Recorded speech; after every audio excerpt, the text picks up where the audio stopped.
Big boss Malayalam season 7 രണ്ടാമത്തെ റൗണ്ടിലെ task തുടങ്ങിയപ്പോൾ ആദ്യം അക്ബറിനാണ് ബ്ലാക്ക് ബോൾ കിട്ടിയത്.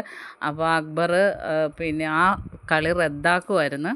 അപ്പോൾ ബിഗ് ബോസ് ചോദിച്ചു അത് തുടരണോ അതോ റദ്ദാക്കുന്നോ എന്ന് ചോദിച്ചപ്പോൾ റദ്ദാക്കി. രണ്ടാമത്തെ റൗണ്ട് വീണ്ടും തുടങ്ങിയപ്പോൾ ബ്ലാക്ക് ബോൾ കിട്ടിയത് ഷാനവാസിനാണ്.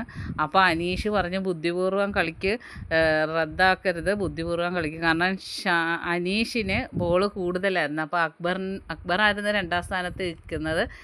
ഷാനവാസ് അക്കളി റദ്ദാക്കിയില്ലെങ്കിൽ അനീഷ് രണ്ടാം സ്ഥാനം വരും. അപ്പം ഷാനവാസ് പറഞ്ഞു എനിക്കറിയാം, ഞാൻ ആലോചിച്ച് കളിച്ചോളാം, പറഞ്ഞോളാം എന്ന് പറഞ്ഞ്. അങ്ങനെ ഷാനവാസിനോട് ചുമ്മാ പറയുന്നുണ്ടായിരുന്നു അനീഷ്, റദ്ദാക്കരുത്, ആലോചിച്ചിട്ട് പറയാം, ഞാൻ രണ്ടാം സ്ഥാനത്ത് എത്തണ്ടേന്ന് പറഞ്ഞ്. അപ്പോൾ ഷാനവാസ് പറഞ്ഞ് എന്തായാലും സൗഹൃദബന്ധം മുറിച്ച് കളഞ്ഞല്ലേ, അപ്പോൾ പിന്നെ ഞാൻ എന്താണെന്ന് വെച്ചാൽ തീരുമാനിച്ചോളാം എന്നും പറഞ്ഞ് ഷാനവാസ് ബിഗ് ബോസ് ചോദിച്ച ഉടനെ ആ റൗണ്ടും റദ്ദാക്കിയിരിക്കുകയാണ്. അങ്ങനെ 2 റൗണ്ട് റദ്ദാക്കിയിരിക്കുന്നുണ്ട്. ഇനി ഒരു റൗണ്ടും കൂടെ ഉണ്ട്. ഇപ്പോൾ കളിയിൽ മുന്നിട്ട് നിൽക്കുന്നത് ആര്യനാണ്. ഒന്നാമത്തെ ടാസ്കിൽ ആര്യൻ വിജയിച്ചിരിക്കുകയാണ്. ബാക്കി അപ്ഡേറ്റുമായിട്ട് വീണ്ടും കാണാം. എൻ്റെ ചാനലൊന്ന് സബ്സ്ക്രൈബ് ചെയ്യുക.